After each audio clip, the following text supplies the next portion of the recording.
Hey everybody, and a very happy 2021. Happy New Year to you. I hope it's going to be a great one for us all. Certainly can't be as bad as last year. And what's more, I hope you like the new intro. The very first video that we're going to do of 2021 is going to be this amazing Scott Guitars Telecaster. Let's go and have a listen to it in action.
I really hope you enjoyed that track. This guitar is such a joy to play, I have to say, and playing on that track, I think you can hear just how much fun I had with it. Today, we're going to do all the usual good stuff with this guitar. I'm going to tell you everything about it, how it plays, most importantly, because that's one of the things that you guys can't really get a feel for on a video like this, but I can tell you exactly what I think. I'm also going to cover the specs. We also will try it out on the FXIII. In fact, that intro was recorded on the Boss Katana, direct from the recording out, and I love that amp. So you've heard what this sounds like on the Boss Katana. You're also going to hear what it sounds like through various different tones on the FXIII. And what's more, of course, we are going to put it through its paces with the usual pocket pod. But that's not all, because some of you have asked if I can do it through this little beast, the ENGL Fireball 25, and that's exactly what I've done for you. So all of that good stuff coming up. It'll all be time stamped, so you can skip around and hear the various different tones. You can look at the specifications. You can hear what I have to say about just how nice this Scott Guitars Telecaster is. So let's dive straight in, and let's start with the specs. This has got a two-piece Sapele body, and it's got a beautiful flamed maple top, and it's not a veneer. You can see here very clearly it's about a 5mm maple cap, and it is beautiful. It's really nice piece of wood. What's more, it's got a lovely 4-bolt neck joint, and I really like this because they're recessed, so when you're playing you don't feel any of that at all, because they're right below where your thumb can actually get access to. So it almost feels like this is either a glued set neck or a through neck when you're playing it. The fingerboard is an Indian rosewood fingerboard, and it is a 12-inch radius. One thing I have to say about this neck and this fingerboard particularly is the finishing on the ends of the fretwork is absolutely exquisite, which makes this an absolute joy to play. What's more, the 12.5-inch radius is set up really well with just the kind of action that I like. In fact, it's a little bit lower, but with the jumbo frets and the access up here, this neck is an absolute joy to play. Not only that, but it's got a very slight radius compound, so it starts nice and fat and thick at the nut end, and then it kind of flattens out just a little bit but gets a minute bit thicker, or at least that's how it feels to me.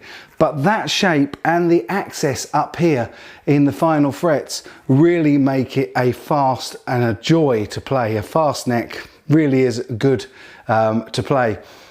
From an aesthetics point of view, I really love, let's see if I can give you a closer shot in on this really nice burr walnut veneer on the headstock. It looks great, especially against these gold coloured Goto tuners, which I believe are 16:1s, and they also complement the Goto Gold Bridge, and of course the single volume, single tone, three-way switch, and even the pickup surrounds.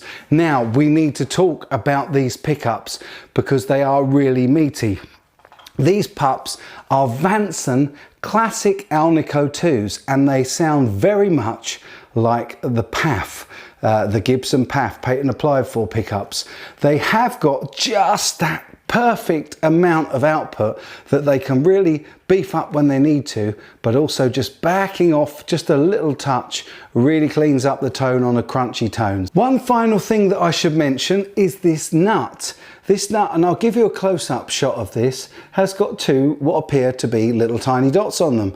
They're not, they are actually Allen wrench adjustments so that you can raise and lower this nut. It's fully adjustable. That's a feature I've not seen very often, and one that I would love to see on acoustic guitars, because that would make setting up an acoustic guitar that little bit easier. As always, let me know what you think in the comments down below. Okay, so there are the specs on the guitar.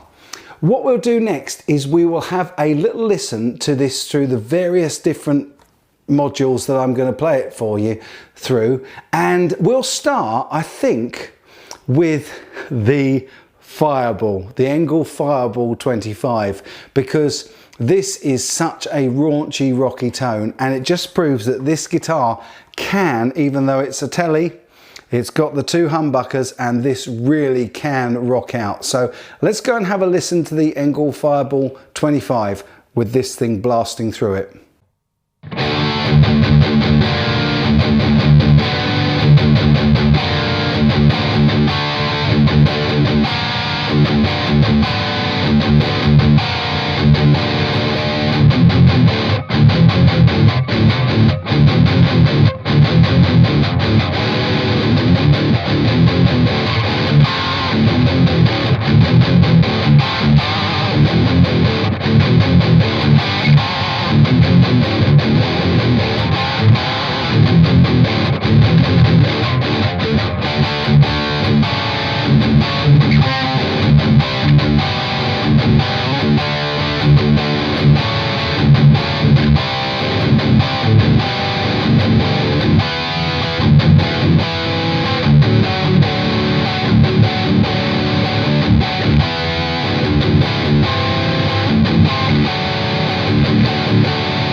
I did tell you this thing really can hold its own when it comes to putting the high output and crunchy tones together. That Fireball 25 was being mic'd by a Lewitt MTP 440, my favourite SM57 style microphone, and I hope that it did it justice.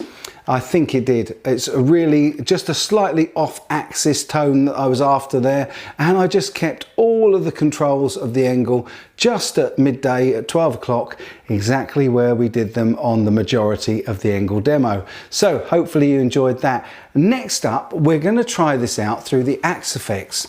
And I tried three various sorts of tones, styles of tone, and we start with the clean tones, and for that I used a Fender Bassman style and a Vox AC30, which just gave it a little bit more crunch.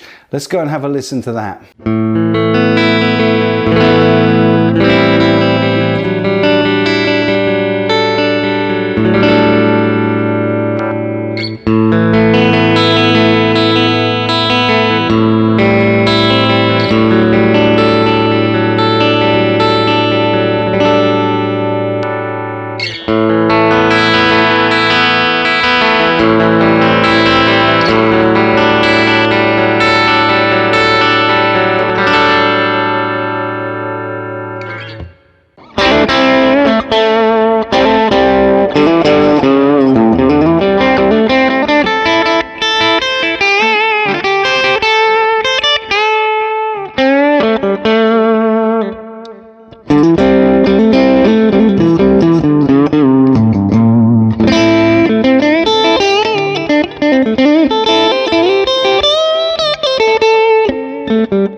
So there you go. This really does play a lovely clean tone as well. As you can hear, it's got such a good full range on these pickups. The setup is really nice to play as well. So we then tried a couple of crunch tones. And when I say crunch, I'm going to go Plexi. We tried it with the Axe-Fx Plexi tone, and also just giving it again a little bit more beef, the Friedman BE100 tone, which again is like a Plexi on steroids. So let's go and have a listen to those.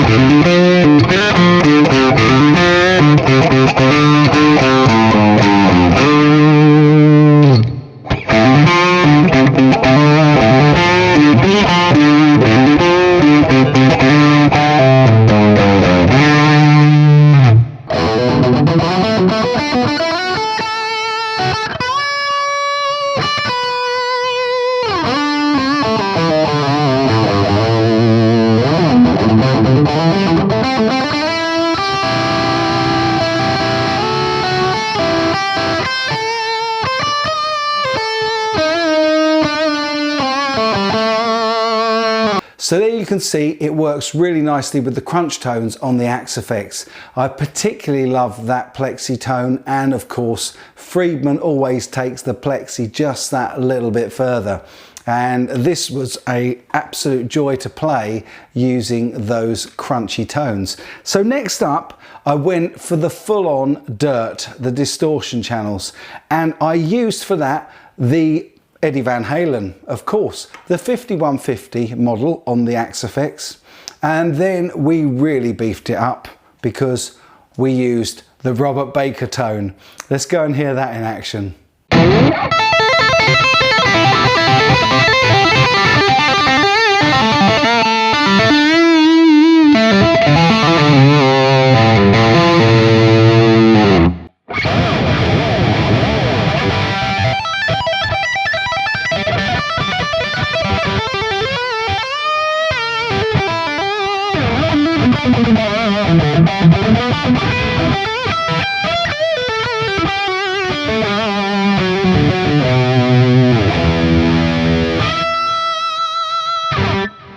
I really love that Robert Baker tone. I don't know what you guys think, but I think actually he sent it to me to make up, and wow, ever since then I've used it on so much stuff, and I think that this guitar sounds really, really beautiful through that. As always, give me your comments in the section down below, in the comment section, because I love to read them. I try to respond to as many as I can because actually your feedback and your ideas help me to make sure that this channel keeps on putting out content that you guys like. So finally, before we get into what this is like to play, we're going to have a listen to it through the Pocket Pod, the great leveler. And if it can do well through the Pocket Pod, you know what it sounds like in comparison to all the other guitars I've tried through the Pocket Pod. Check out in the links below all of the Pocket Pod guitar tones that we've tried out, and I think you're going to be very impressed with how this stands up to the rest of the stuff through the Pocket Pod. As ever, we try a clean tone setting to begin with, then we go for crunch, and finally we go for distortion. Let's go and see how this holds up on the Pocket Pod.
There we are. I think that this makes the pod sound really nice as well. I really like the clean tones. I thought the crunch tones had plenty of bite, and the distortion tones didn't sound muddy. They sounded quite clear and dynamic, which is pretty good, which is pretty much all you can ask for. So finally, let's talk about what this is like to play, because I have not put this down since it's been sent to me. I've barely played any other electric guitar because this is an absolute joy to play. Not only is the setup absolutely perfect, but with these jumbo frets at the height that the strings are set up at, and with this particularly nice satin neck and the profile, this really is an exceptionally fast neck for one that is, you know, so, well, I would say it's a modern C-shape profile going down to a flattened modern C-shape towards this recess. And of course the access, as I mentioned earlier, is really, really easy to get up to the top frets. So it really plays exceptionally well. What's more, the pickups on this guitar are really good because they respond incredibly well to just backing off the volume a little bit. So if, as I said earlier, if you're on a crunch tone and you back off the volume to halfway, this really does respond. What's more, it responds to playing. So you can play it very lightly and it will give you that sort of light, cleaned up type tone. And then when you dig in a little bit harder, it's got plenty to give, and it does put out a nice output as well. So really a joy to play. Yep, definitely this access at the back makes it very much easier to play, and the neck profile is divine. I've absolutely fallen in love with this, and it's slightly compound radius at the back as well. What's more, the belly cut is very comfortable too, and particularly on the strap. And on the strap, it balances exceptionally well. There is no neck dive, no neck lift, and it just sits really nicely on the strap buttons with this belly cut sitting in on this big belly really, really nicely. So it's great to play in that respect as well. Finally, the unfinished satin neck. I say unfinished, it feels unfinished, but I know absolutely that it's not. You can see that it's got a nice satin sheeny finish on that, and this really does make it play beautifully. So there we have it, the Scott's guitars. This is his #1 prototype. This one, unfortunately, particularly for me, is not for sale. Otherwise, I can tell you that I would definitely purchase this guitar. What's more, he builds guitars that go all over the world, and they start from £1,000 UK pounds. And that relates to about 1100 to 1150, depending on the current exchange rate, US dollars, and about the same in euros across Europe. So I have to say, I really have enjoyed doing the demo. It's taken a lot longer to get this demo out because I didn't get around to recording very much because I kept playing it, and I've written 2 songs on this. The one that you heard at the start, which is Jingly, and also I did my Christmas special song that my daughter sang on. All of the electric guitars played on this, and I've also done another couple of tracks because I've just loved playing it and loved recording with it. As always, I really hope you found this interesting, informative and useful. If you have, please don't forget to give me a thumbs up and a like. What's more, as always, let me know what you think of this guitar in the comments section down below, because I love reading your comments and I try to reply to as many as I possibly can. And I will be back with the very best content that I can in 2021. In the meantime, once again, a very happy new year to you, my friends. And as always, you take good care.